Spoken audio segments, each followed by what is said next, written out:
The filibuster is about one thing: endurance.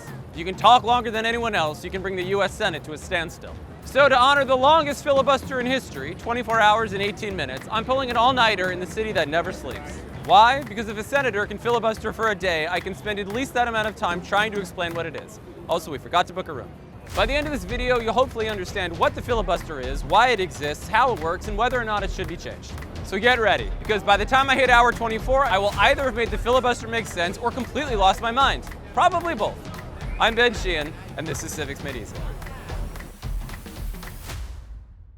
You probably think the filibuster is a dramatic one-man stand for democracy. Somebody will listen to me. But in reality, it's often this. Do you like green eggs and ham? Or this. Let me just begin by quoting a modern-day poet. His name is Wiz Khalifa. Or, most of the time, this. So, what does any of this have to do with lawmaking? If you remember from Schoolhouse Rock, which was 50 years ago, by the way, when a bill is introduced in the Senate, it's referred to committee. A small group of senators who focus on a particular issue, like transportation or banking or nutrition and forestry. The bill gets discussed and tweaked by that committee. When the committee members feel it's ready, they vote on the bill. If it passes, it goes to the whole Senate, aka the floor, to be debated and voted on, and it just needs a majority to pass. But here's the catch. What if that debate part never ends? Well, that's the filibuster. A prolonged, sometimes unending debate to block or delay a vote on a bill. Here's how it works today. A senator will ask the Senate to vote on a bill. If there's unanimous consent where no senators disagree, the bill gets a vote and just needs a majority to pass. But if one senator objects and announces their intent to filibuster, the debate period begins and may not end. To stop this debate, 16 senators must sign a petition for cloture, which means to end debate. Once there are enough signatures, the bill is tabled for 2 days. After that, the senators will vote on whether to end debate. If 60 senators vote yes, debate ends after potentially another 30 hours of debate. So after up to 30 hours of additional debate, the bill finally gets a vote. But if you can't get 60 senators to vote to end debate, cloture fails, debate continues, and the bill essentially dies. To be honest, this all sounds pretty confusing and arbitrary, so I thought I would ask an expert. Senator Alphonse D'Amato served 18 years in the United States Senate. He holds the record for the longest filibuster by any Republican senator, the second longest filibuster ever, and the longest filibuster by any living senator, current or former. And he happens to be sitting next to me in this booth.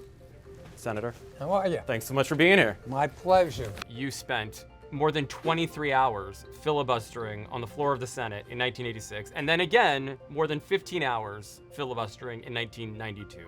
Why did you do it, and what did you speak about during that time?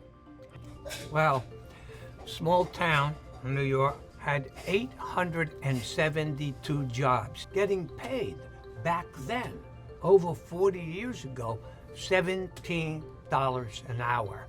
That was fantastic. The next thing we know, his jobs are being threatened. And so I went to the floor and I started a filibuster. And the filibuster lasted 15 hours and 14 minutes. How did you not go to the bathroom? What did you eat? Did you sing? What did you read? I never went to the bathroom. How? I just didn't. If it wasn't because we didn't have a plant that was deep down in the heart of Texas. That's right. It's in central New York. It's not in Texas. In the 1970s, there were some changes that happened. So instead of a filibuster stopping all the Senate's activity, since 1972, they have the dual track, so you can put it aside and move on to something else. Yeah. And then you have the changes to cloture in 1975, right? Where instead of 2/3 of attending senators being able to vote to invoke cloture, ultimately stop a filibuster, now you need 3/5 of all senators, which is 60 senators. So if you can't get to 60, it basically brings legislation to a standstill. So even though the filibuster is not in the Constitution, you think that it's become an integral part of the Senate and it does more good than it does harm? Absolutely. I think it's there, it's a protection, and it's a protection that senators of both parties can bring up. Would you believe the guy who shot him also created the filibuster? Way back in March of 1805, Vice President Aaron Burr, shortly after killing Alexander Hamilton, gave a farewell speech in the Senate. He covered lots of things, including that he thought the Senate had too many rules. He mentioned the previous question motion that let senators end debate with a majority vote. Burr said it was unnecessary. The senators agreed, so the next year they ditched the rule. They didn't know it at the time, but they just opened the door to the filibuster. 30 years later, senators began realizing that endless debate could be used to delay or kill bills. In fact, there wasn't even a way to stop a filibuster until 1917, when President Wilson told Congress to move faster. It was World War I, and America had to arm ships. So the Senate passed Rule 22, where a filibuster ends if 2/3 of senators in attendance agree. But that was still a high bar. And after those changes in the 1970s, filibusters increased even more. But in the past decade, they've exploded. There have been more filibusters in the past 12 years than there were in the 100 years before that. Is this massive uptick in filibusters a good thing or not? Because some people feel that the filibuster encourages compromise, while others think it stops progress. So, to answer this question, I thought I'd turn to some experts for help. I understand that you are someone who opposes the filibuster. Why is that? Well, I mean, the filibuster is complicated. It depends on what your aims are. Overall, I think we're much better off having the democratic will being expressed than to have minority will being expressed. And that's ultimately what the filibuster does. It enables the majority to be less empowered and the minority to be more empowered. Professor, the filibuster is not in the Constitution. It came about by accident. Why do you think it's worth preserving today? The filibuster really is a part of the two pillars that make the United States Senate a unique body: the right to unlimited debate and the ability to offer amendments. And these two things together mean that in the Senate, the minority can always have the right to speak, can always have the right to amend legislation. And that's why it's important to keep it. What do you think the Constitution's authors would think of the filibuster? Part of the purpose of the Constitution was not just to have a democracy, it was to have a republican system of government. And part of that is to promote minoritarian power. They could have had an across-the-board rule that, say, 2/3 of senators were necessary to pass anything through the Senate, and they didn't do that. And the fact that they obviously considered supermajoritarian rules in certain instances, you could say, therefore means that they did not intend it to apply generally. Let's say you're either the Senate parliamentarian or the majority leader, or there's some new constitutional amendment and they give you, Professor Ehrenberg, the ability single-handedly to either keep or ditch the filibuster. Which do you do and why? I would keep it. It's the recognition that the filibuster is part of the DNA of the Senate, that everyone understands, and that this has made the Senate often the cradle of compromise.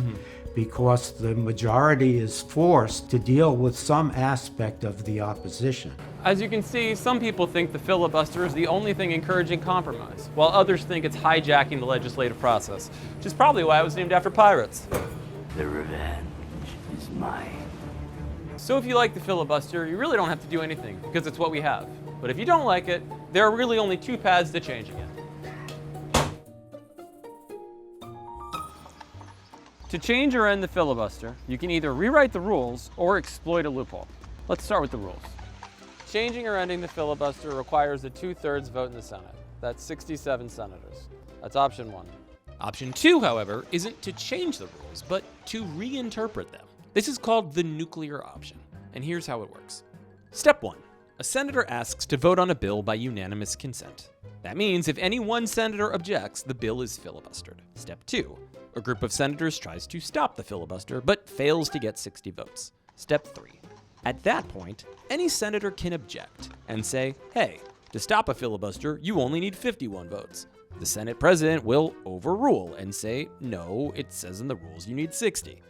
The objecting senator then appeals that ruling to the whole Senate, which means if a majority of senators agrees to overrule the Senate president by interpreting the number 60 as 51, it gets reinterpreted, making the filibuster much easier to get around. If that sounds too dumb to be real, I have news. In 2013, Senate Democrats did exactly this to ditch the filibuster when confirming cabinet or federal judge nominees, except to the Supreme Court. In 2017, Senate Republicans did it for nominees to the Supreme Court. And senators have also made filibuster exceptions for military base closures, arms sales, trade agreements, repealing regulations, and bills around raising, spending, or borrowing money, which is called budget reconciliation. Long story short, in total, the Senate has exempted more than 160 things from being filibustered. I'll get off here. But with a few minutes left, I wanted to share a thought. Part of the reason our founders replaced the Articles of Confederation with the Constitution is that with the Articles, it was hard to get things done. Passing laws required a supermajority. So in the Constitution, its authors only named 5 things that require a supermajority in the Senate. But everything else was expected to be done with a simple majority. Because in the Senate, they gave the Vice President the ability to break a tie. And I'm not a mathematician, but if one person has the ability to break a tie, then the only possibility is that they're doing it with a simple majority and not a supermajority. But the founders also wrote that each house may determine the rules of its proceedings, and the filibuster is a rule of the Senate's proceedings. So what do you think? Is the filibuster necessary for compromise, or is it a stall tactic that does more harm than good? Comment below with your thoughts, and I hope you learned something. I'm gonna lie down.